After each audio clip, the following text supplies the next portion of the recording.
And welcome to Morning Break on Breaking Times. My name is Ike Ibeabuchi, and I'm on here with. I'm Ijeoma. And I'm Chuka Adewale Chukudele. A quick rundown of stories that we have this morning. The ADC demands state of emergency amidst insecurity. 76 hostages freed in Katsina rescue operation. Benue speaker resigns amid escalating political tension. And Malema calls for Nigeria-South Africa economic unity. And on finance, we have manufacturing trouble as LCCI warns of investor flight. Tinubu calls Brazil as it seeks to make new strategic partnerships to boost trade and aviation. Wema Bank smashes recap goal, raises 157 billion naira in rights issues, and customs sets $2.2 million undeclared cash in airport seizures. And on entertainment, Priscilla Ojo welcomes baby boy. Davido in the spotlight again as wedding appears on Vogue. Dad acquires third private jet. Geh Geh begs FG not to shut down his university. Magistrate court fines lady for not showing up after collecting transport fare. Ex-user drag leader after posting wedding photos. And on sports, Ruben Amorim record 28 points on from 29 games. Boxer Ike Ibeabuchi returns with stoppage win after 16 years in prison, calls out Usyk. Fans left shocked as Premier League side offers 35 billion naira for unknown Super Eagle player. AC Milan cancels Victor Boniface transfer due to medical concerns. Going to news. And so our first story of the morning, ADC demands state of emergency amidst insecurity. The African Democratic Congress has called on President Bola Ahmed Tinubu to declare a state of emergency in Katsina and Zamfara following deadly attacks on worshippers in Malumfashi. Well, we've seen what's happening over the weekend and past couple of days in Nigeria with a bit of insecurity in the north, and it calls to beg the question how truly safe are we as a country in this regards? Yeah. Well, I think we looked at this story last week, and we said we basically asked why citizens have to go and ambush bandits themselves, and to the extent that there was a reprisal attack and they didn't have security following that. So it's a very, very worrisome situation. We also looked at the fact that the chief of defense said that this surge in killings is linked to the 2027 elections. But we said it's not enough to say that this is the situation. What are we doing to what's the measure that the security agencies are putting in place to ensure that lives are not being lost on a daily basis?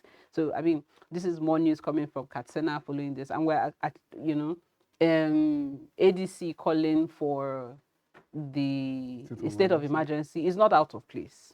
It's not out of place. Seeing as state of emergencies have been called for less, I think it's very important, and the government needs to show that it is committed to securing lives and properties. However, we hope that this goes beyond political propaganda, and we've seen this before. Opposition parties are always doing, that's what you're supposed to do as an opposition party, really. So they're doing what they're supposed to do, and I hope that it goes beyond, political nuances, and that something is actually done. Well, for me, I think ADC is calling out APC for the failure in its policies, and one would ask, at what time will the state of emergency be called? Because in Rivers State, we saw a situation where less happened, and these 140 lives were lost in this situation, and even at the place of rescue, a child was actually life was lost. So I think life should mean something in the country. If you not just only politics and not just governance, but critical decisions should be made at this point, because state of emergency on our insecurity in the nation should be something that we prioritize and not just something we have to play politics about. Well, it's really sad because it seems the politics has insecurity has become a thing of politics in Nigeria. Like you mentioned, in River States, for more or less what I mean. Political. It was a state of emergency, and now we have the North. We have that every day in the news for. So Katsina is like the headquarters for kidnapping now, and it's very sad, really. It's and which is it's going to bring us a second story of today, which is about 76 hostages that were rescued in Katsina rescue operation. And in a bold military airstrike near Power Hill in Kankara, Katsina State, 76 hostages were freed, including children. Though tragically, one child died during the operation, just as you mentioned. The strikes targeted militants behind recent mosque abductions in the north. Still on insecurity. How long shall we continue this? Yeah, while during the week we saw a guy who everybody they are clamoring that and tagging him cloud chaser, but I want to call that as a point of a reference. That's a very dark man. That's Yeah. very dark man, because when citizens start to chase kidnappers and they start to arm themselves, and we have Senator Ned Nwoko actually advocating and calling for self-harm, and one will say, is this the right place to do this, or is it the right time to do it?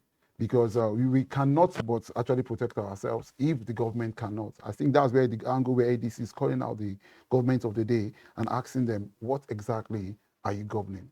Are you governing to protect the people, or are you just governing to protect your positions? Well, I'll say this is a win for the government, really. 76 hotels, these people are going to be reunited with their family, with their friends.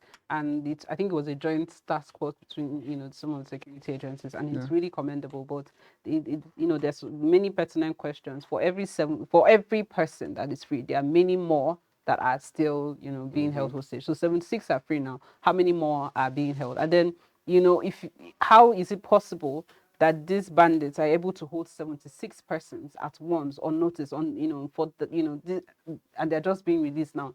There's a lot of questions. Are they able to contain them? What facility? These people obviously have help, and it's very, very important that they begin to do more. We'd like to see more of these. Well, more of the people that have been kidnapped being released, but not more of the kidnapping incidences. So it's a win, and we hope that they continue in this light, really. Yeah, we actually do hope they continue this right way. But I'm going to bring us back to the incident of where Very Dark Man was the kidnap issue. If you recall, in that video, there was an instance where we saw policemen who could not venture into the bush. They were afraid. It says a lot about our security architecture in Nigeria. They were afraid to move after these guys. But they've said that they are sometimes they are outnumbered. I think we have one policeman to 4 Nigerians as it is now. That's what the ratio is now. And then they've said that these people have more sophisticated weapons than they do. So I mean, if I was a policeman seeing this and knowing that sometimes you give your life in the line of battle, and nothing is done, your family is not compensated. When you see your colleagues and what they've been through, these people don't really have enough incentive to go into this bush and follow these people and do what they have to do, really. So it falls on the government also to give better incentives. I mean, we like the incentives that they gave to the Tigress and the Super Falcons. I think similar incentives should be given to our security forces. Still going on viral videos that we a month or thereabout, we saw videos of military men actually at operation ground, and you will see their rifles actually jam, and they're trying to readjust their magazines and all that. And you would wonder, are the movies that you watch about the Americans actually going into war, are they the same thing that happened under our own military architecture? But one should not take it away from what is actually going on. We still heard that 35 Boko Haram members were killed by the Air Force. And we're looking at joint task force here actually doing greatly for the nation. But at the same time, we should look at what is happening with our military welfare. Because most times you see viral videos of military men and women complaining about their welfare and where they sleep, and while senators have largesse actually in their accounts, and you see them all looking fatter than even, we don't want the soldiers looking fat, but we want them to actually be taken good care of, though.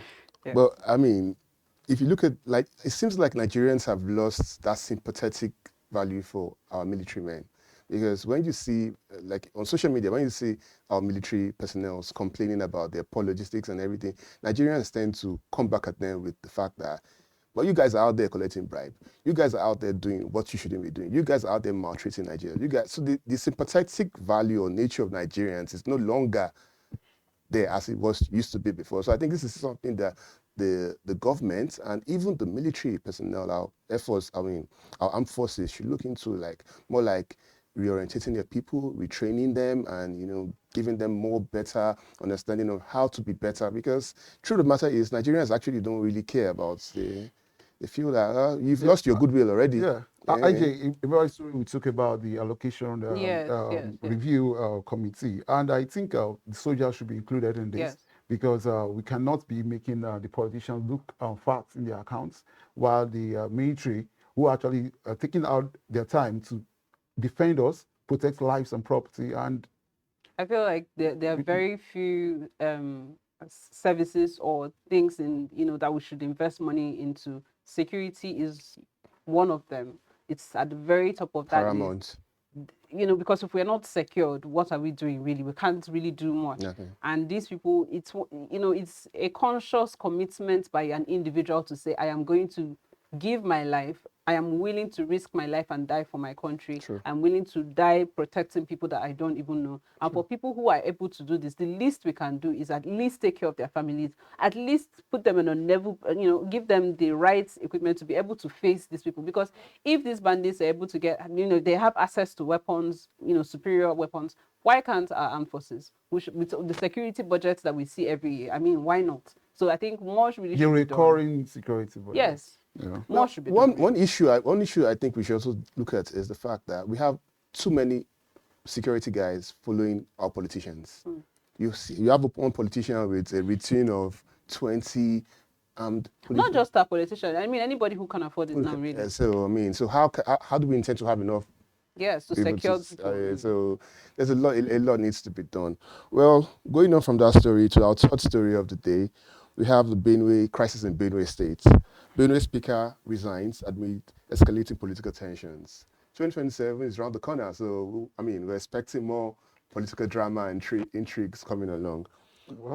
Well, in Benue, we are seeing loyalists versus the suspended because the new speaker has been actually been elected, and the old speaker, the ex-speaker, Honorable Hyacinth, Right Honorable Hyacinth, actually suspended the current speaker, and which actually has been rumored to be a loyalist of the governor.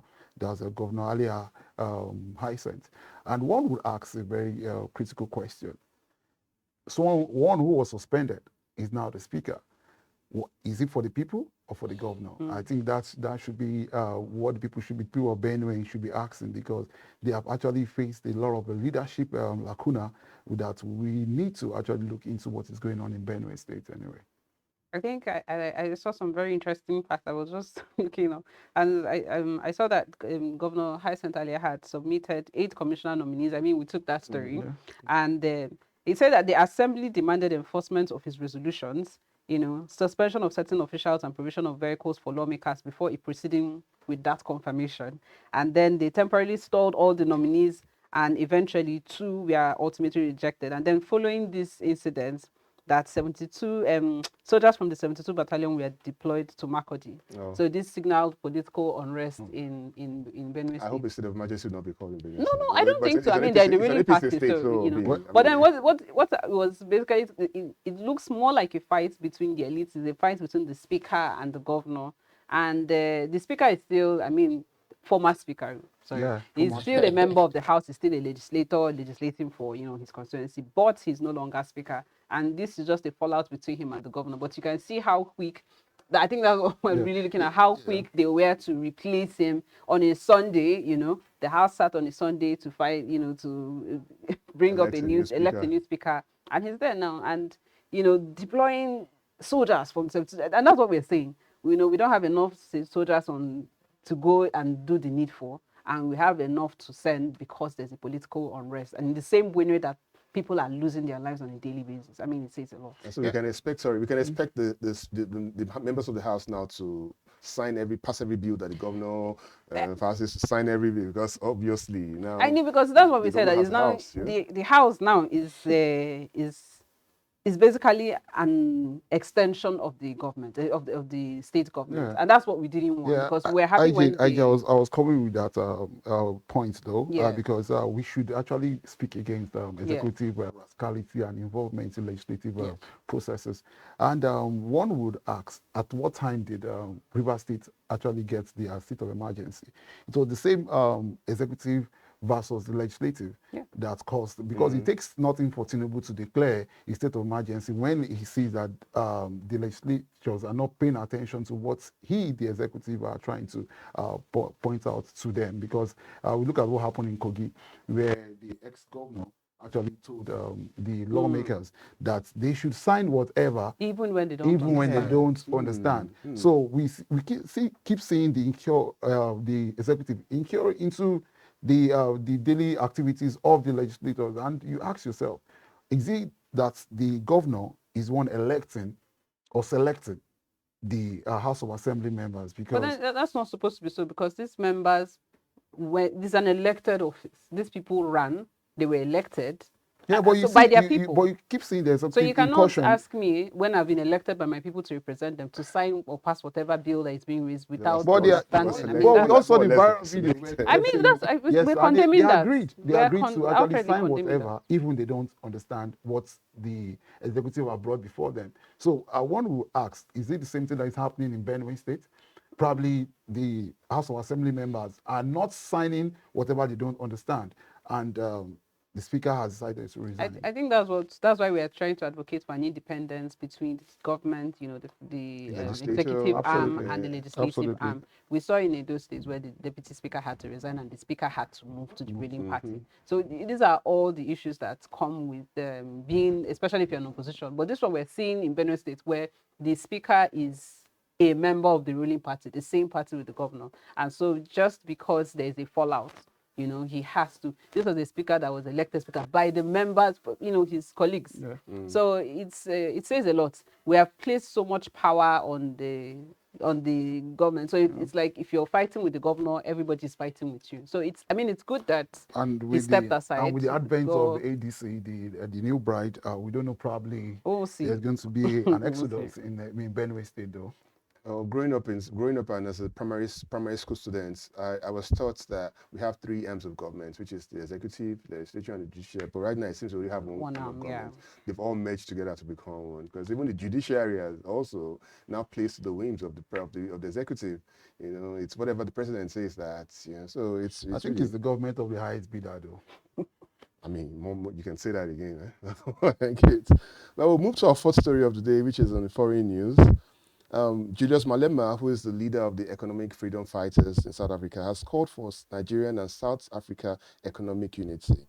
The South Africa's EFF leader emphasized at the NBA conference that Africa's future rests on Nigeria and South Africa's political and economic integration, warning against Bretton Woods style of debt traps. What does this imply?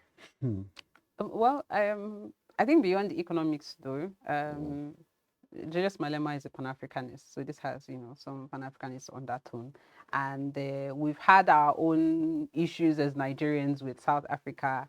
And I like the fact that he's calling I think he's trying to build his international image and trying to basically have more African blocks in the BRICS, really, put more African countries there. And then we are trying to get our own what do you call it now? We're trying to build our own formidable team so that we can counter what counter the Western narrative. Well, Malema is a fierce voice when it comes to African conversation and discourse.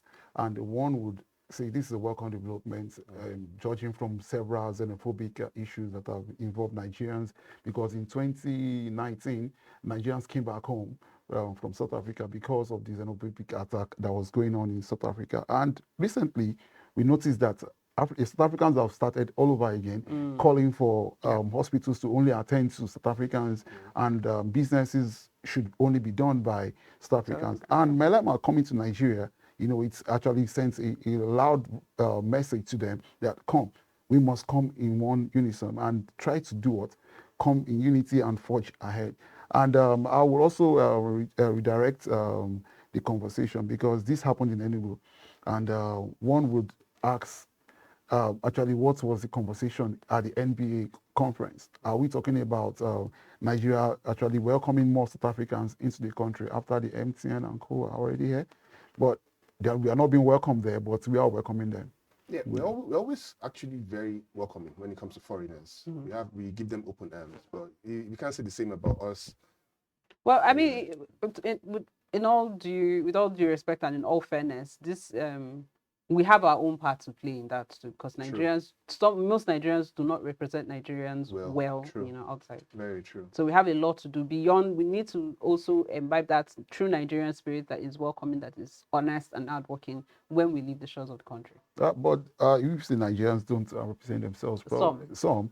I would say also we also had the recent repatriation of a Chinese national from Nigeria, and we handed the guy over to the U.S. government. I think every country have its own round and bottles around crime, but we should always represent ourselves properly out there. I think that's what we take from here about we Nigerians. We should try and give a positive image of our country wherever we are, anywhere we are, because that way we get to earn more respect if we portray our country in a good light. Yeah. So that is for political news today, and we're going to move on to finance. Okay, so we have lots of interesting stories on the finance segment today. So the first story we have is, manufacturing in trouble. LCTI, the Lagos Chamber of Commerce and Industry, is warning against investor flight and saying that manufacturers are leaving Nigeria. I mean, we've seen lots of businesses in the past 3-4 years leaving Nigeria, closing down ShopRite. Like, there are lots of businesses that literally have left Nigeria. And what does this mean for, I mean, I'd like to ask, what does this mean for our GDP as a country if we are losing manufacturers? It doesn't send a good signal out there because we need more of investors into the country. But like it still correlates with with security. Because if the country is not secure, you're not going to expect investors to want to come to a place that is not secure.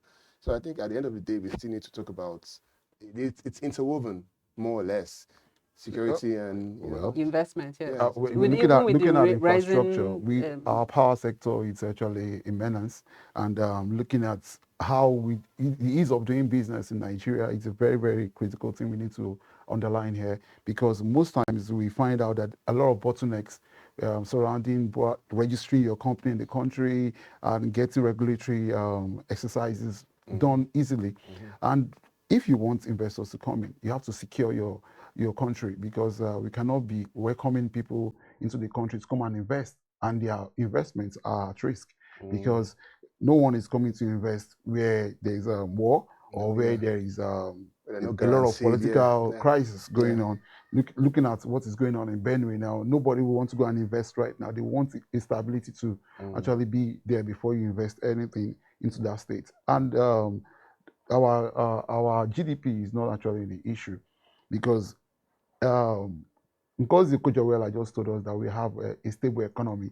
Yeah, but stable. But a stable economy for us to be able to grow. Yeah. But we are still in the hospital. Yeah. We are just stable. We have been resuscitated, but we are in the hospital. And I hope that we can adjust what LCCI is saying, that the manufacturing industry is bleeding, and that means a lot. That means a lot to us. I mean, it's very important that the government takes steps to address these issues, because that will check our over reliance on importation, because we need to start manufacturing. Absolutely. So like you said, the government needs to address these bottlenecks that that are preventing manufacturers from going into manufacturing and stopping those, basically pursuing those who are already into the manufacturing industry. We move on to our next story, where Tinubu cuts Brazil in new strategic partnership. I mean, first it was Japan, and now Brazil. I don't know about, but President seems to be on a roll. He's trying to. There's a lot of international and bilateral engagements, and we're really enjoying this, because these are the things that we hoped to see,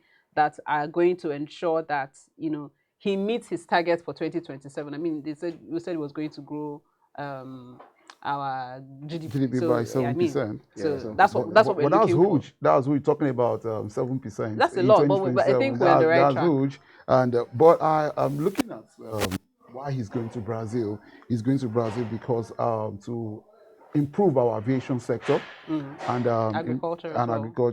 And one is looking at the Quam 1, Quam 2, and Quam 3. I think we should begin to get planes that actually have CCTV cameras in them, because the world has moved away from manually asking everyone on flights to come and actually give their witness accounts on what happened, so we can actually keep more safety out there. And we hope that it's not just traveling from Japan to Brazil, but from Brazil back to Nigeria. I mean, I like the engagement that he's having now. We said BRICS, and Brazil is a member of BRICS, very strong. So I think this is a very strategic partnership. I think Nigeria wants in. on BRICS. Do you think this is an avenue for us to actually get in? It is actually, it is, because Brazil is actually a world power, yeah, and I feel this partnership is something that I just hope at the end of the day, all these trips that our president is embarking on bring home positive results. I mean, there's a a landmark $1 billion investment in agri, you know. I mean, we need to start seeing it being implemented. Well, Like, Donald Trump was away he went to different countries. We saw immediately coming back to his country, we saw immediate response to. I think we need to say that's exactly what I was trying to point out. That we should move away from the headlines to actually having practical results on ground, because we always strive on headlines and we don't see because this actually we are talking about the common man on the streets. Exactly what exactly is my gain from all this junketeering from Japan to Brazil, from Brazil probably to France or to England, and coming back to Nigeria. We have to ask ourselves critical questions. What exactly is the benefit of all these trips? Because we know that money is going to be expended. It's our commonwealth that is being jetted out and jetting into several countries. So we need to know exactly what are the benefits of the common man. I mean, I like the way this partnership is going. I like that he's done this move. I mean, we could see cheap flights from Lagos to Sao Paulo or Rio, and we're actually looking forward to that. On our next issue, Wema Bank raises 157 billion naira in rights issue. Now, this is a very interesting topic. You know, the CBN recapitalization policy was basically passed, and they have 2 years up until March 2026, to grow their equity, make sure they have a lot more funds so that they can, withstand risk. And Wema Bank had a target of 157 billion, and they met this, through rights issue. They were, reselling their shares to existing shareholders. What does it mean for Wema Bank? I mean, the investors basically have, they trust Wema Bank. Yeah. What do you think this means for investors? Are smiling to their the various bank accounts right now, but mine is actually. They should allow these shares actually to trickle down and allow probably common men to be able to purchase, because I think from 50,000 upwards you can begin to purchase good shares. Shares. Because you cannot expect someone who is on 77,000 naira per month to start investing into shares, because we need to actually up our minimum wage for the common man and see that people will begin to buy the stocks and invest in their future, because these are not just temporal investment, these are futuristic investments. So for me, I want to see more of this recapitalization affecting the common man directly. That's I mean, I like what they're doing, and it's like what you said. If it's going to trickle down, we need a lot more financial literacy, because people need to know that these offers are out there. We can invest, and then you go to several. We have lots of fintechs and several platforms that let you invest. So this is really an opportunity for the common man, for everyday Nigerians to invest a little, buy stock. We don't have to eat everything we get. So this is a call for us to invest, no matter how little it is. Get into that today, because a lot of people are making money from investment. Some of the world's richest men are investors. So I would like to also look at the recapitalization issue, and what does this mean for Nigerian banks? I mean, Wema Bank is at the top of the food chain now, saying that it has met the target. What does it mean for other banks? Really, some banks could lose their their license, or they can lose their tier. It could drop, and then some others have opened up their market to to the international scene. So what does this mean? Some will have to start thinking of merging, because a lot of banks might not be able to meet up. They might have to start thinking of forming a partnership and merging. Like we said, talked about GTB. When we're talking about GTB also. I think GTB is also one shaky bank right now at the moment. GTB and one other bank, I can't remember. But Jai's Bank too is having issues. Yeah, Jai's Bank is having issues as well. So it's going to mean a lot. But I feel merger is also good. Yes. The CBN has an open window for margin, and I think you're going to be forced if you don't meet this policy. You're going to be forced into a merger. Yeah, because you cannot keep operating below the CBN standard, because investors are really going to be looking out for that, and they won't be looking at banks who are actually dying. They're looking at banks who are looking at to recapitalize, merge, and build on whatever the stocks that are in play now. You see what Wema Bank is doing with their stocks, and they're not playing at all. And we are looking at other banks raising their standard to exactly where the CBN can say, oh, you are healthy, enough to operate in Nigeria. And it's good for investor financial security, because every investor knows that, okay, my money is safe. Yeah. I'm not going to come Absolutely. tomorrow and hear that, oh, this bank has liquidated or gone under the drain. Yeah, so it's a good thing. Well, as to how it affects the common man, I think Nigerians, it falls back to financial literacy, knowing how these policies affect us. So if we know, as we know now, that this is what it is, you're going to do a personal evaluation of your bank and know whether a merger will be in your interest and what to do, even as an investor, as a banker, or as a customer who has their money in a certain bank. I'm confident now if my money is in Wema Bank, I'm going to relax comfortably knowing that, we've met the target and we're safe. So this is a call for all Nigerians as well to, do your personal evaluation and know where your bank stands and what a merger might mean for you. I think that's where the NDIC comes into play. Yes. They roll out their drums and cry out to the people, let them know which banks are safe to invest in, and I think collaborating with the NOA and probably drive more educational programs to the people so that you can understand exactly why you need to invest and why you are investing, because it's very, very important to understand why you're investing so that you don't get locked up and you begin to blame the government tomorrow that they allowed you to invest in. We know the stories of Standard Bank and so one has to actually look at this angle. The government needs to help and put these people on board, whereby they can drive the information to the people. Very, very important. Okay. I mean, we should not be expecting interest rates to be high now. A lot of banks will be tightened right now, trying to make sure that they have enough money to meet up. But that takes us to our last story, where custom nets $2.2 million undeclared cash at airport. Now, a lot of things came through my mind when I saw this story. Nigerian customs intercepted $2.2 million cash being smuggled and undeclared through an airport. There are so many sides to this story. Hold on, I know that you have a lot to say. But there's so many things that I have to say, right? And I wanted to start with you, Chuka. What does this mean? This is money laundering. This is, Obviously. what does this mean? I mean, it's good that the customs intercepted it, but airport security, we're moving this much money through our airports. What does this mean for us as a country? Well, it just goes to show that there's a lot of, I'm looking for a word. While you were talking, I was looking for a word, but it was kind of escaping my mind. But it just goes to show that we are not really where we should be yet. Because if we were a country that had a solid economic foundation or financial security, I don't think anyone would want to be smuggling. You hardly see people from developed countries. You hardly hear of them smuggling money out of. So it's basically, I feel it's something that we should do better. Nigerians should, basically, yeah. Well, for me, $2.2 million. We are actually crashing some economy with $2.2 million, leaving our country in cash.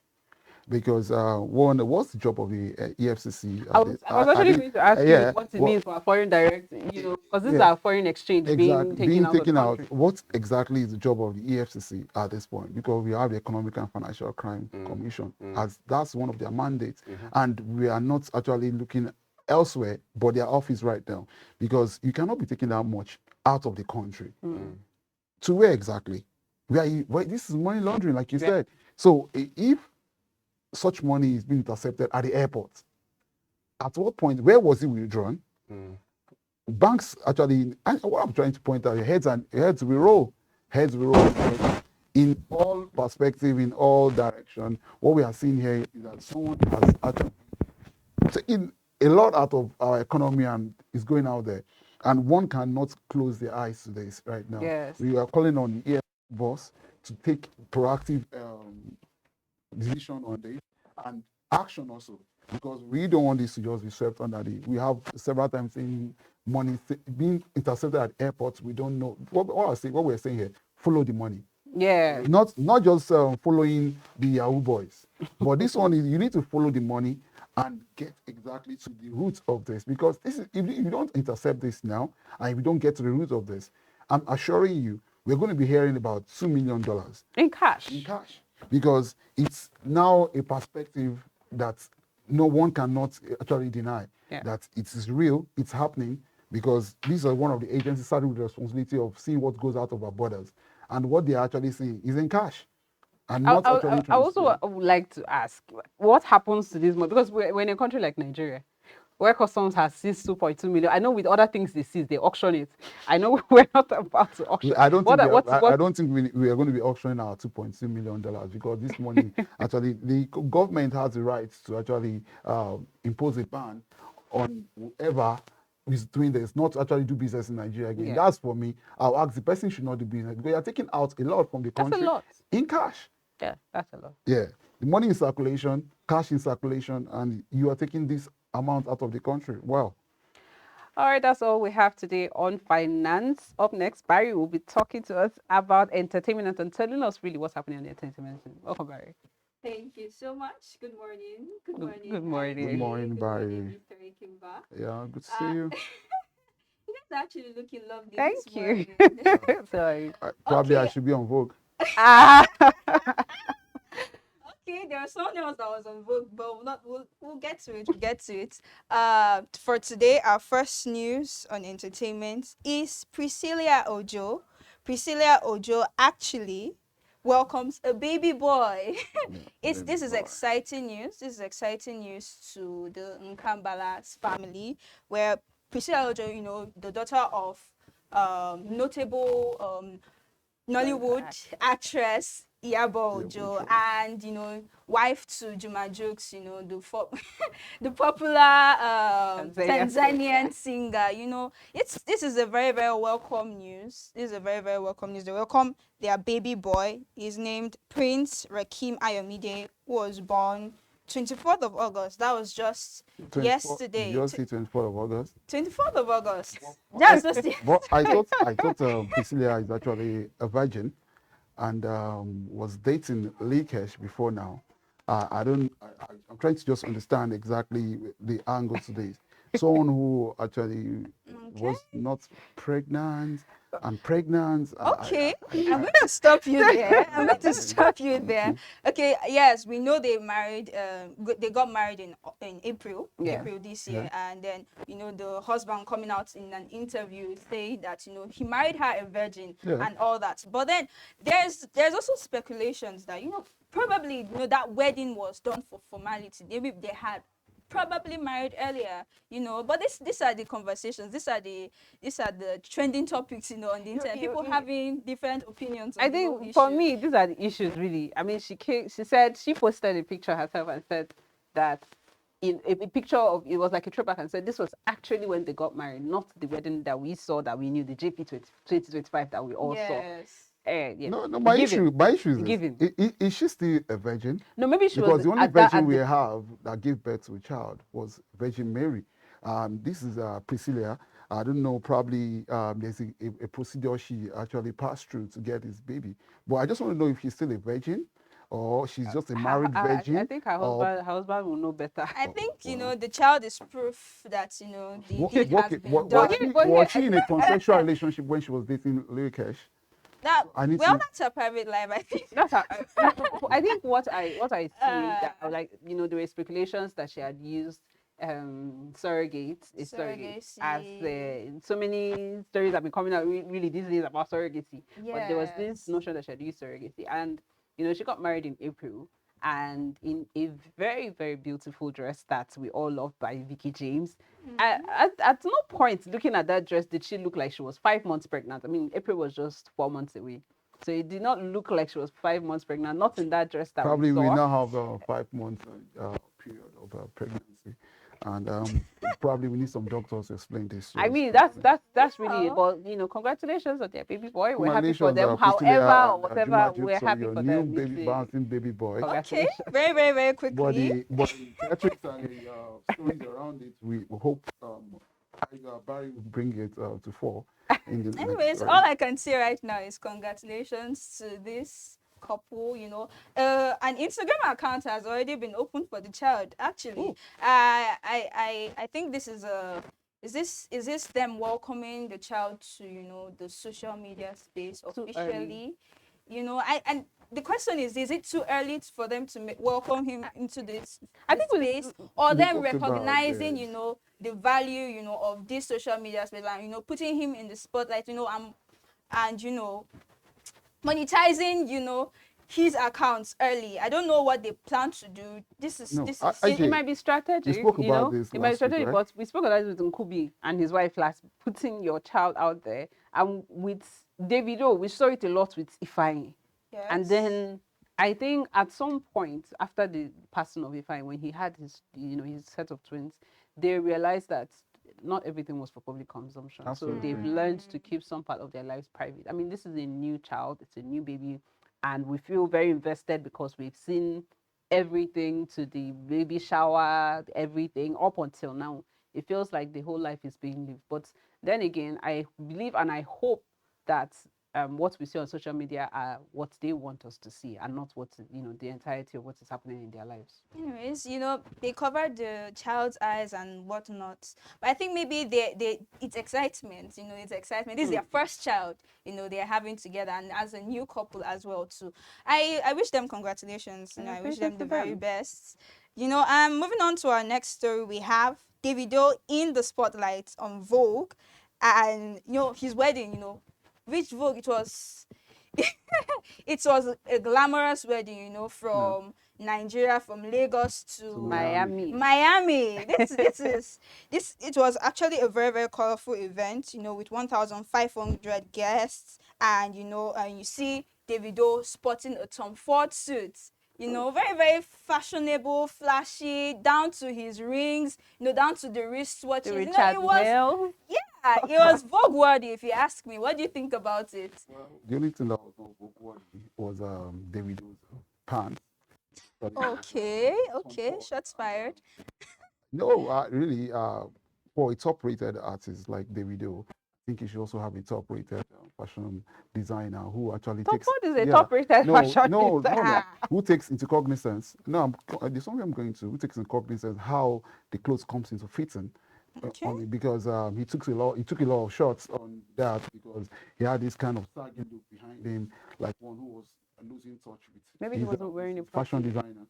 Well, I think that's well. I will say congratulations to Davido also because I'm actually his fan. But Okay. I think they should look into whatever the other FC team will No, I think I will think at the end of the day it boils down because he bought a designer suit, quite all right, but Okay. then it goes down to the fitting. For ladies, when we buy dresses, we go for fittings and everything. I don't think he went for fitting number one, and I don't think when he went for fitting the trouser was looked into. Maybe it was just the suit he went to fit and everything. So these are the questions. These are the issues. We also see Davido also in the spotlight. Another win for their Daily K family, where we see Davido celebrating his father's third private jet. No, all the other FCs they can just calm down. The How many lifestyle of cost. The Well, lifestyle cost. Now how you many exactly. don't private know. jets? I was going to Three. I was going to point out Some something FCs don't even have one. from They are busy 2018. borrowing Yeah, and from borrowing. And to be 2018, we had it honest, in the news that Davido actually bought his own private jet. I think it's a family-owned no, jet. no, it's not a family one. His own private jet. Basically, I actually had to do the research on that. He bought his own private jet at that time. His family have their own two private jets. I think when you're saying this is a third one, the family just had the third one to their. But I don't know. Probably he has sold the 2018 private jet, and this is a new one. But I think these are just I speculations at mean, this point. for me, that's a Uh, lot. That's a whole lot of money. If it's a lot of money. money Why na are we water packing? now. Money na water. Well, we're talking it's just the billionaires. lifestyle. It's the lifestyle. When he comes out to say 30 BG, it's like, don't play. Don't play. Do you There's understand? 30 million in the account. The And other, he's the really other showing FCs can workings. have a seat right He's now. showing workings. He's bringing receipts. I mean, a $3.7 million wedding. Come on. That's money that's, A that destination wedding. an entire local government is looking forward to in a year. And a Vogue worthy And wedding. Vogue what the wedding. Like, I mean, out of all, no, Okay. how many weddings? the bar have has been raised. Nah. If your wedding no day Vogue, Men take a just pass. keep raising the bar though. Men just keep raising the bar. No, don't worry. He has reasons for saying that. We'll dissect those reasons very soon. Anyways, congratulations to the Adeleke family. It's a huge win for them. It's a huge win for them. Moving on to the next, subject, which is the one I find very, very, very questionable. Geh Geh been on the news again, and the FG University drama. Geh Geh opened a university, so to speak, of wisdom and understanding. Now, this is very questionable to me because I find it hard to believe that someone who, so to speak, lacks these two qualities is opening a university for wisdom and understanding. You've seen Geh Geh's content on social media. I can see They why. are, I can they see are why quite you have that comical, take. right? As a woman, I can see why you be They are offended. Well, For me, they are quite laughable and comical. well, we have textbooks written by men that you read, and we have men actually laying out wisdom and understanding that women No, we follow. are talking about sensible men right wait, now. We're not talking about Geh no, Geh. no. If you're going to throw that jab on Geh Geh, I'll also ask: are there responsible women out there who actually have raised the bar? Because if No, Geh not, Geh, not going Geh a Geh, step if further Geh Geh, to say, if Geh Geh, propagate if Geh Geh has their it, Geh Geh has madness it that is in the name educating of university. young men to be raised properly Okay. and not be definancing themselves by engaging in unscrupulous and irresponsible women who want to drain their finances. So, okay. Here's what I would say, right? Yes. I would say that there is a market.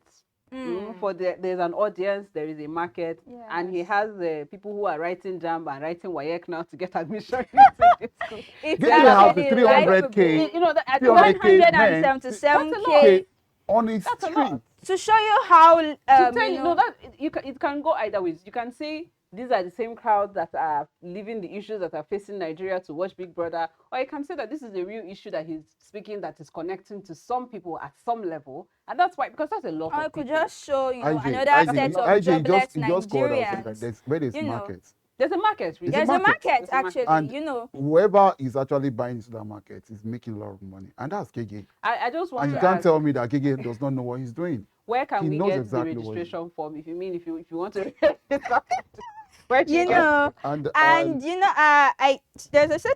a rumor, that certain people are, advising the NUC to clamp down on this particular university because it's a mockery to the actual universities, all these so-called content creator universities, that they create online, just like Geh Geh, it puts a bad name on the word universities where students actually go to gain Barry, knowledge. education is evolving. We have online universities. A lot of misinformation going on in the name of But university. who is right, laying the standard for morals here? I think this is just cruise. And I just think cruise. Nigerians have gotten ahead of themselves. We take Yes. things too seriously in this part of the country, Yeah. or in this part of the world, rather. But should we take it lightly just that there are young men university that are that listening to these people? It is the job of their parents. These are real issues. Are you but not okay with anybody- the young men but are listening to anyone- him? Just one minute, okay. please.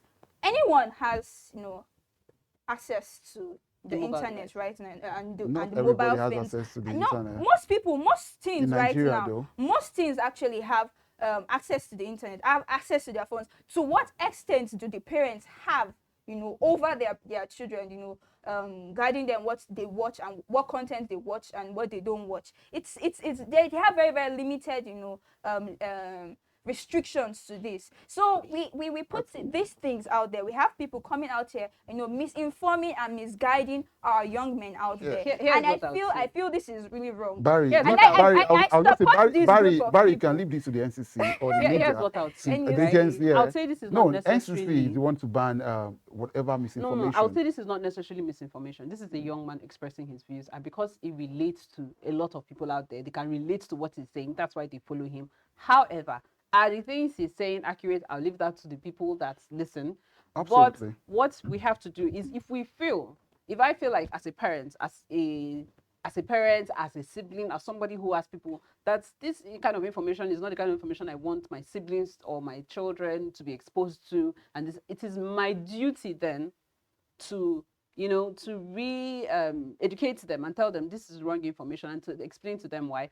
And in the alternative, provide a counter narrative. So if you people want to bring a female Geh Geh to come and counter Geh, that's totally fine. I mean, I think we have much bigger issues in Nigeria. Yeah, actually, we do have much bigger issues in Nigeria, but down to our core values, we should not take those, lightly. This is our culture. We have a culture, of respect and whatnot. But then moving on to the next story, let the people who are listening to Geh Geh listen to him. Basically, let the people who are listening to him listen to him. We already know the set of people that will listen to him anyway. But moving on to our next segment is the magistrate court fine a lady over no show after taking transport fare. We've seen certain issues. Yeah, no, Yeah. I'm coming Yeah. to you. Don't worry. We've Yeah. seen certain issues, and it has been a trending thing Yeah. that women take monies from men. They collect money for transport, so to speak, and then end up absconding. So a certain man took a certain Jennifer to court, and said that she has to pay for this, and then the damages. courts, yes, and the court sentenced her to either 450,000 naira fine or 7 years in prison. So she had to choose between paying that as bail money or going and spending 7 years in prison. What do you think about it? Barry, let me take this. Barry, I think I thought for me, at first I thought it was cruise yes. until I dug into it and I noticed that the likes of Senator Sonny actually gave comments about it, and Yeah, I was going to go to it I had to later, go read more about it. But I would say this is a welcome development, because we're just coming from the Geh Geh University down to the actual crime that Geh Geh has been discussing on his live stream, and I think if you are not Do going you to listen to Geh Geh? I will come to that. I'll come to that. I'll come to that. Very, very valid What question. my right my angle to this is very, very simple. If you are going to take money from someone, which is obtained by trick, what Yahoo boys do online and try to collect money and don't show up. So if you're going to collect money from any man and you have at the back of your mind they are not going to show up, now you see why you need to either not ask for the money or you ask for gifts. Like Senator Sonny said, teach your kids to ask for gifts and not for the money, because once money has come, it becomes transactional. Okay. Because you've asked for this money for a particular purpose. I am coming to meet you. Send me money for transportation. After sending money for transportation, 30,000 naira, you end up now paying 450,000 naira for absconding. Now, I would advise, as a father, I would not want my daughter to be treated in such a light. So I would actually give her the good education, give her the good life she wants, and put her on the good pedestal that she would not be ridiculed by any man just for 30,000 naira. Very quickly, Yeah. please. Sorry to cut you short. Ike, I know you've been trying to speak since. I don't have a lot to say. I'll just say that I'm happy, right? I know it's my gender, but I'm actually happy. Okay. Finally, they've used one person as scapegoat. Make the others learn. Learn Everybody should learn from this one. Wow. You don't do that. It is very, very wrong. If you're not going to come, then don't come. If you're going to take money from somebody and say I am coming, and then you end up not coming, there's nothing. There's no difference between you and a fraudster. You're a fraudster. Absolutely. You have defrauded the person. If you're not going to show up, then don't show up. It's as simple as that. So I'm very happy that we have a scapegoat finally. Thank you, Ms. Jennifer. Senator Sani actually disagrees with you for that, on that, because he said genuine ladies for collecting transport fare and failing to show up, like in quotes, is weird. To show up for what? Is it concerts? Oh, absolutely. No, is it weird? No, yes, but is it valid? Very much Very so. valid. You cannot take money and not show up. What did you are collecting money? What were you going to do? What were you going to do? No, you're going for a concert. Were you going for a concert? Actually, what you're going to do is irrelevant. The fact remains that you took money for something and you did not provide the service. It's that simple. Yeah, I think this sets a lesson out to to other ladies to learn from, and come with your own transport money, or if you're collecting transport money, show up. That's the lesson here. Yes, if you actually want to go there, then go there. If you don't want to see this person, then just. If you collect transport money and you reach and they ask you to do something and you don't consent, that's a different issue altogether, right? No, but that's a completely different issue altogether, because nobody can force you to do what you don't want to do. it's against the law, and if you're being forced and it's not consensual, then you can still take it to the same court, and I'm sure Yeah. they will But I rule in your think favor. that's Sorry, it's Abidi, actually I want to confusing there. No, reiterate. don't worry. I actually want to say something because I saw an incident. I think it was last year or 2 years ago, where two ladies were invited over by a certain man, and treated to lunch and taken upstairs, not knowing that they were drugged. These two ladies were drugged. So now there's this narrative. These ladies were drugged and then they were used for rituals. So now at what point would they take this man to court? They At were what they, point? they were bad judges of character. It does Exactly. not in any way justify taking money and not showing up. You What were a if- bad judge of character. You were hanging out with the wrong What people. if the person and it's just a matter of fact. So, okay, maybe actually it's true. No, If you don't know, you sorry. will not go to Any maybe lady, you just any transfer lady back. that asks for transport money to come somewhere as a norm is a bad judge of character already. I've been issue because you yourself are a shady character. No, Go where you're going, sticking come to back, and context. then, Sticking to context. If I am actually as a work person, I'm told to come and work somewhere, and I tell the person, send me transport money to enable me move from Apo Point A to to point B. Asokoro. Yes. And now, after collecting the money, then I switch off my phone. That's the first. That's the first that's step. fraud. That's plain up fraud. That's fraud. It's plain fraud. Even if you are not coming to work, even if it's fraud. It's fraud. You just defrauded because you did not come on the basis that that money was given to you. The money was for coming. You did not come. Refund. Kudos to the magistrate court. And the guy that got the 450K, Nice one. nice one. Nice one. No, they don't use her learn lesson. To the other Jennifers out there, she was like, "What?" But yeah, to not end up in that kind of situation, do the rightful thing. Yeah. Do the rightful thing. So moving on to the next story, we have, an ex-user getting married. An ex-user getting married, and her pictures being posted online, only for some people, to pull up receipts. I like the fact that the internet never forgets. Like we said, Yeah. You just took that away from the me. I was going to internet tell you that. never Internet never forgets. She forgets. came online earlier on saying that she does not believe in no cheating. She doesn't believe that she can be faithful to someone, and posted certain dirty talks on Twitter, and certain people pulled it up and said, is this the same person that somebody is going to pay dowry for, that's going to pay dowry? I said that this is the flower we are coming to pluck from This one your is not a garden. flower. And he said that it's laughable. Yeah. He says it's laughable that why would someone do that kind of thing. And then he goes further to say that women who are not virgins, men shouldn't marry women who are not virgins, because and they shouldn't be paying bride price for women who are not virgins. That virgins are the only ones that deserve bride price. What do you think about this narrative? Number one, this is an issue between the virgin and the people that are marrying the virgins and the father of the virgins. They're the ones that will decide if the groom of the virgin says, or the non-virgin says, I want to pay bride price. You shall allow him to pay bride price. But technically, like I think it was what's his name, Reno Mockery, that said, that this bride price is for brides. If you're not a virgin, we should not come and be paying bride price for you. What are we paying for? It's dishonesty. It's like, collecting transport and not showing it. Well, It's dishonesty. following the social For this trend. particular story, right? Like you said, the internet never forgets. forgets, People yeah. should be cautious of the kind of things they put out. Again, living your life on social media, I think should have been much better if she had done her wedding in peace, gingerly, and respected herself and kept what, she came out to put it there. And Twitter had to just, Twitter had to Twitter. They had to say something. And they brought all of this out, especially knowing that you have this kind of past. You should have minded your business, really. You don't need to carry. And again, there's justice for everybody, justice for her, really, because we don't know if her husband knew.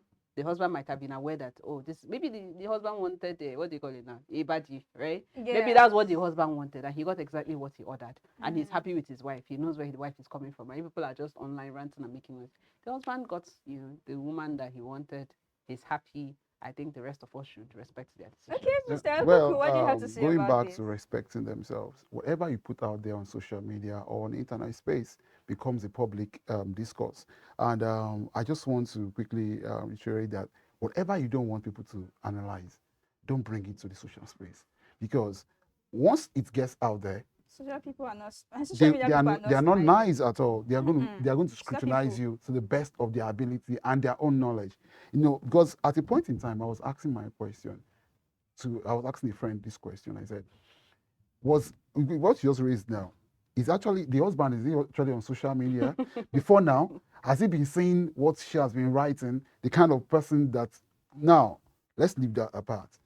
The lady in question saw that even just days ago or weeks ago, a similar thing happened to a lady who came on the And social media yes, and dropped her picture with a wedding picture. And what happened? they dragged that. They started digging up pictures, questioning all what she has done in the past. Now, if you don't want them to tear you apart, don't bring your picture, your wedding picture too. And if you know Or you live have a past responsibly. that the internet will never forget, please just stay back. Just stay back. No, in but a- yeah. it's quite questionable, you know. Jesus back, back in those days, he was like, "He who is without sin should be the first to cast a stone." And I don't think anyone would be above reproach if everyone's past is being brought to the fore. So I think everyone should be quite merciful, knowing that the fact that your past is only just hidden.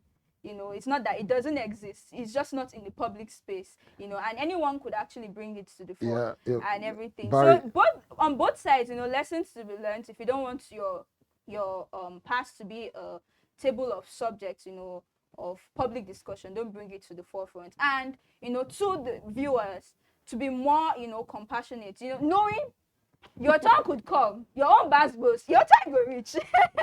Your turn. So, before we go to your turn, will come. yes. I should actually point out something.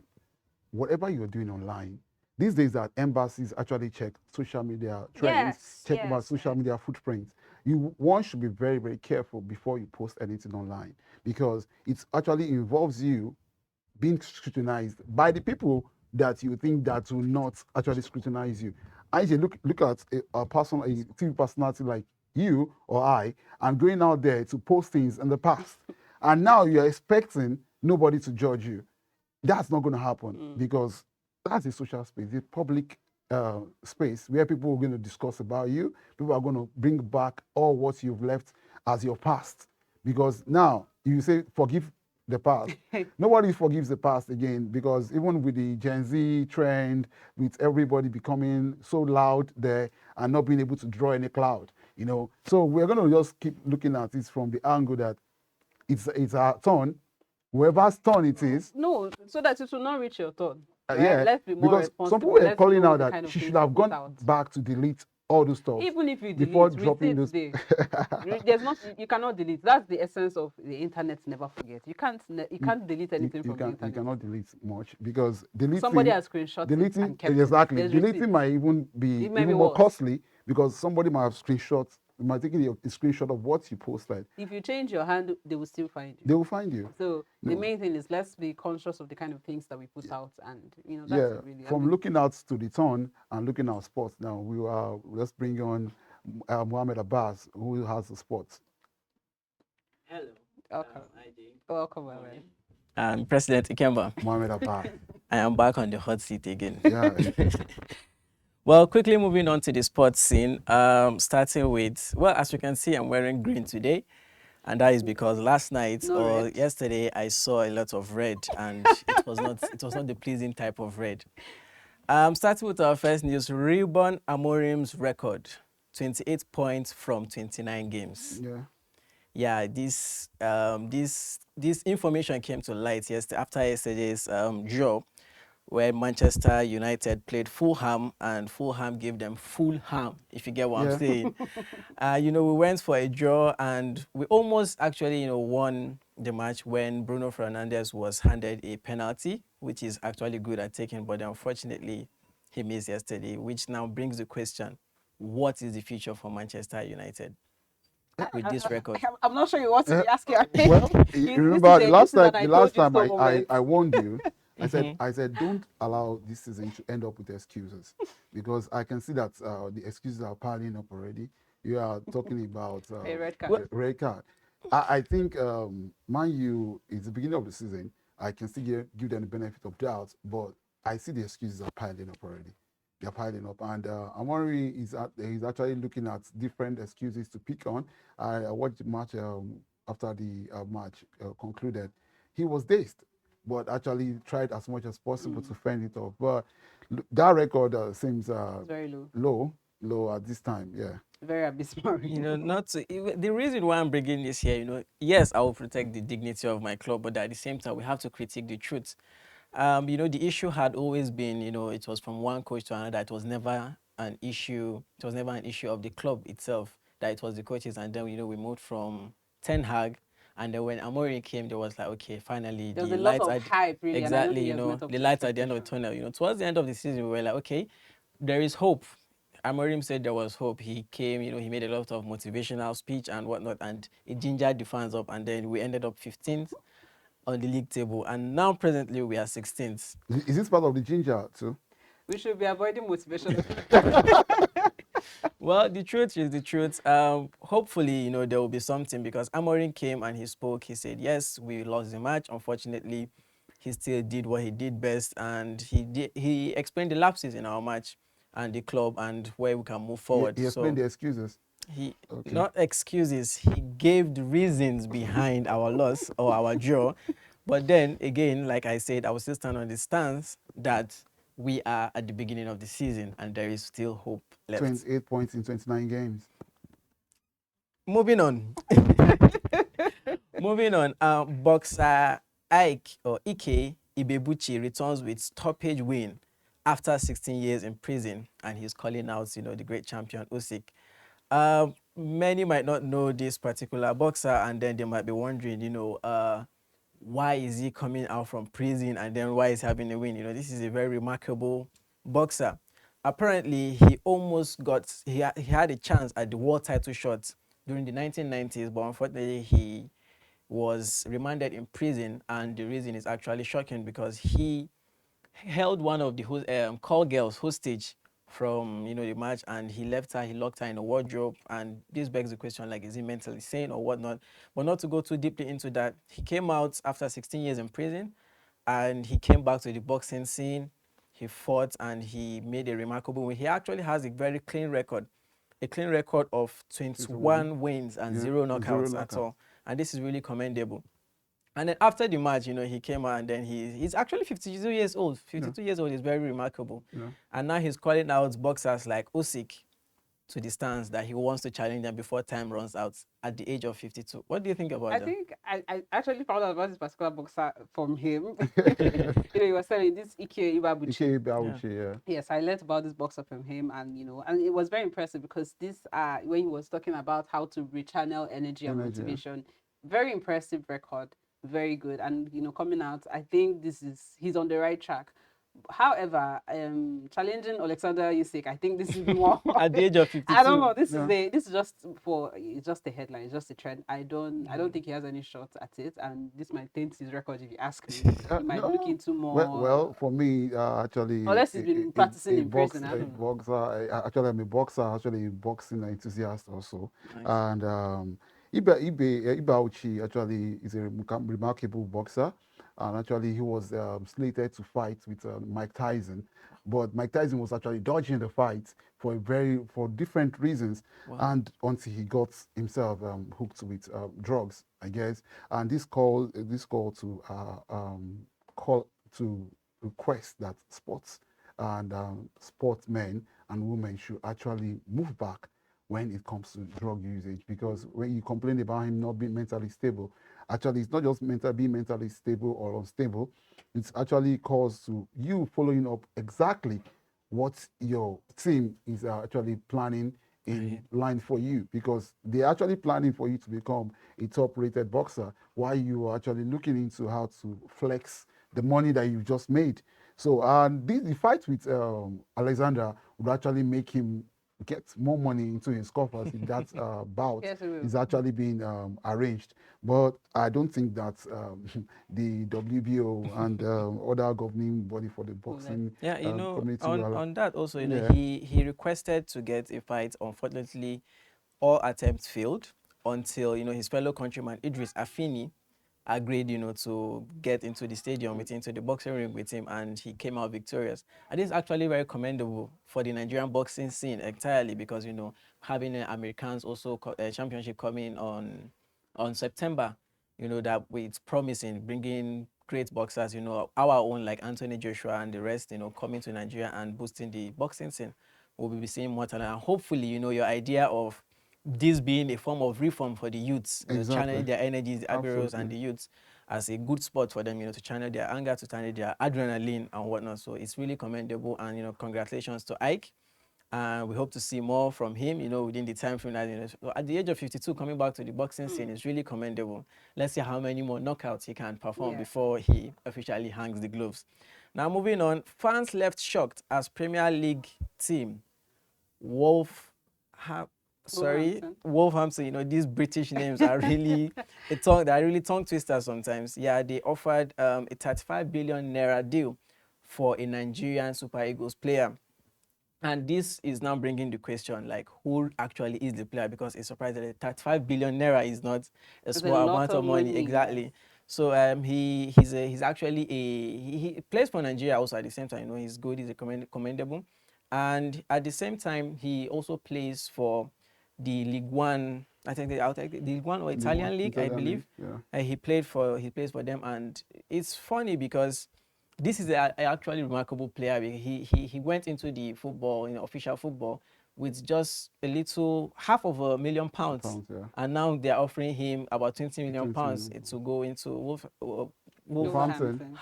again. Wolverhampton. Sorry, Wolverhampton. I'll try and get that next Yes. time. Sorry. Yeah, so it's really commendable. But then, what does that say for the other Nigerian players? We're trying to bring in players to come back to the Nigerian league, whereby we boost the league. There's a rate of revenue from sports, especially in the football world.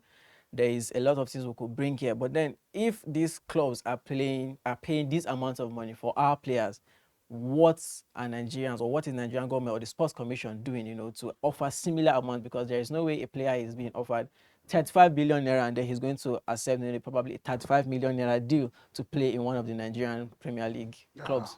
I think at this point, if you're being honest, we know that kind of offer is not going to happen. That's a big move. That's really, really good. And as Nigerians, we're happy for him. And we even hope that more Nigerians will follow in that footstep. True. If they can pay him, 30 million pounds or dollars, Yes, pay him, let him bring the money down to Nigeria, even better for our economy. That's what we want.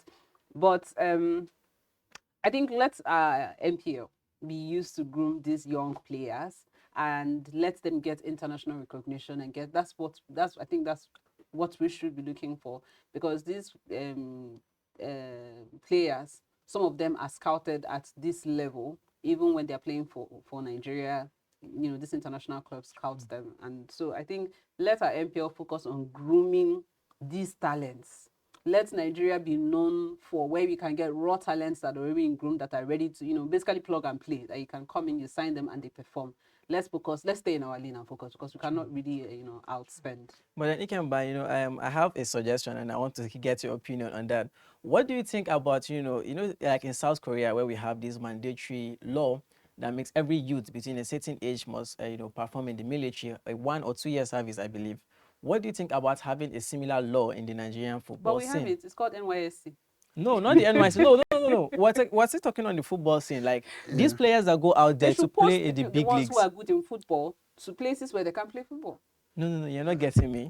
Yeah. My point here is, when we have someone like Victor Osimhen, they do come back, to play for the Nigerian team, for a World Cup and leagues similar to that. What I'm talking about is playing for the Nigerian Premier League. Should there be a mandatory law that makes them come back for at least a season? Bringing their fan base, and when a player is moving from the EPL, from La Liga, and coming back to his country, their fans over there might also want to come in, and probably this might boost the Premier League. We have celebrity cups that all these players come back home, but it's actually being played with ex-internationals, and the proceeds are taken into charity accounts So, but I understand where the points you're trying to raise. But we have different sports, and if we actually limit it to football, then we'll have basketball and the rest actually being relegated. I think most of these big names can actually have a way they actually give back to the society by drawing up talents from probably from their region or from each region. It depends on what the NFF or the NPL or the Nigerian governing body on sports, because the Minister of Sports has a lot to do on this. Because what are your thematic arrangements with these players? Because if there are no arrangements with them and their clubs, we know later Ifeanyi Uba actually brought in West Ham to actually start off his own football club here. We have in Rivers where they brought the Real Madrid to come in here. So it all boils down to what exactly is the plan of the Nigerian Football Federation towards this player, because just had Taribo crying out that most of these players, and though they had their own time, their prime time too, but see that's to show you that there's no sporting architecture that looks after from that retired players. Sure. So now looking at what actually happens in our own climate here, whereby even retirement is like a cost. So one will say, what are the plans that are in play already that can be consolidated? Because if there are no plans, then there should be a committee to start drawing up that going forward. But I have a question. I mean, with this suggestion that you raised now, if Yeah. you're going to come, what if it's a player that has an active contract with an international club? Do they come here on loan, or how is that supposed to work? I really? believe if it's something they consider and they do bring it up, per contract, these players will already mention it to these clubs that are about to sign. Yeah. Okay, I am obligated to do this and this and Does this. this affect their signing, because that's an entire season that they're It not going to might, be but playing then with? I believe a contract is a contract. They can find a balance for it, where Well, it suits both every parties. all football season have their breaks. I think during those breaks, they can actually, even over there in the UK, in the US, in Asia, they have their calendar. So I think those calendars will help them to be able to factor this into their schedule. That's a welcome development then. True, that's been so. If the National Sports Commission is watching and the Nigerian Football Federation, please, this is something to consider. Bring the joy of football back home too for us. Moving on, AC Milan Boniface. We discussed this in an earlier segment that AC Milan has a move on Boniface, and all that was left, was medical. There was a verbal agreement. Unfortunately, this deal has been called off, and Boniface is now back in Germany due to the fact that he did not pass his medicals. There is actually a recurring issue with him in his medical. He didn't pass the basic, not basic, sorry, because some health is wealth, so we would not want to say it's just basic. But then he has 2 anterior cruciate ligament operations and a recurring groin problem. And this has not just hindered his move in AC Milan. AC Milan is the one we know now, but apparently this has also denied him from getting into Roma. Okay, there are speculations that this same medical issue didn't get him in Roma, and for a young player like that, what is the future for him? I think, I You- mean, you- I like like, the you fact go. that, clubs undergo all this. Victor Boniface is a great player. He has played well for Nigeria, and we're very, very proud of him as a country. However, this is the situation. It's beyond him. And I wouldn't say it's the player's fault or the fault of the clubs, because no club will want to sign a player that they know has failed medicals for certain reasons. You don't want to spend all that money on the move, and when the player comes in, the player is not even Performing. it's not performing. It's a lot, and they have to cut their losses and still replace. So it's a very sad one, and I mean, it's nobody's fault. But regardless of what it is, we are very, very proud of Boniface. He has done a lot, and we are rooting for him, really. Well, I would just say that the situation is not just only beyond Boniface, but many other footballers actually gone through the same scenario, whereby the recurrence injury, actually even the Alino and Co actually had the same. They had to retire at a point because they understood that because this is actually health. When you say cruciate ligament, it's not something that you play with. It comes with the knee, and that healing process takes a little bit longer than other injuries. And not taking that away from him, he's a very, very wonderful forward. And looking at what Bayern Munich wanted for him, they actually wanted to release him to AC Milan. But AC Milan, looking at the history of his injury and the lapses it's going to create for them if they buy a player of such caliber and is not able to deliver when they need him. So that is actually the issue. When they need him is the problem. He might be off season due to injury, and this might cause a lot of issues for them for getting to top flights. So I just want to. It's unfortunate it happened to Victor Boniface, and actually our own Victor Osimhen also have injury issues also. But his injury is not like Boniface. So when you go into the medicals, a lot of things are being considered. He actually just scored his first goal of the season.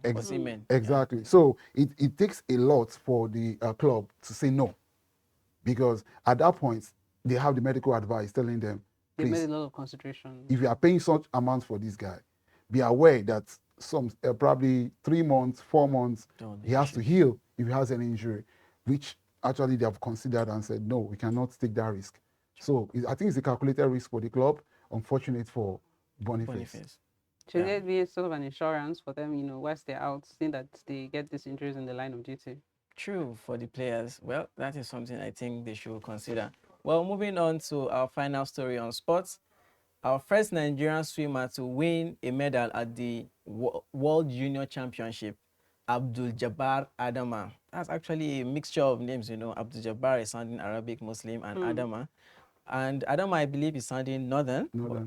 He's sounding Hausa-ish. But then the post I saw was a congratulatory post was coming from Bukola Saraki, I believe, ex-honorable. And he's actually from Kwara State. And it's really commendable because the 70-year-old actually won a silver medal in the men's 50-meter butterfly, clocking at 23.64 seconds, and also a gold with 23.54 seconds. He was actually not just breaking record in the country nationally, he was actually also breaking his own personal record, and this was done at a global stage, so it's actually very commendable. And now the Nigerians on Twitter, on social media, are actually asking the question, do we now have hope probably in the next Olympics? Do we have an Olympic champion coming from Nigeria in the next Olympics? Well, I am really happy that this happened to Kwara, which has actually been coming up with lots of mishaps and insecurity issues. And this is the kind of story that would lift their spirits and say congratulations to Kwarans for having this historic and epic congratulatory message from Senator Bukola Saraki, the Senate president, who actually came out of, he supports all the sportsmen who actually play internationally and locally, and we want to encourage more Kwarans to actually join in this feat and begin because Kwarans, I don't think they have lots of rivers to actually swim in, but this is coming out from a place where we can say, yeah, Nigerians are out there. Hopefully, our Ministry of Sports does the needful and does not in any way prevent this person from participating in the Olympics. Truly, we hope so, and they provide the right amenities. Well, on this note, we have come to the wrap on morning break on Breaking Times today, and we hope you join us again when next we come on air. Thank you. My name is Ike Ibeabuchi, and I'm Ijamova. And I remain Abbas Muhammad. See you again.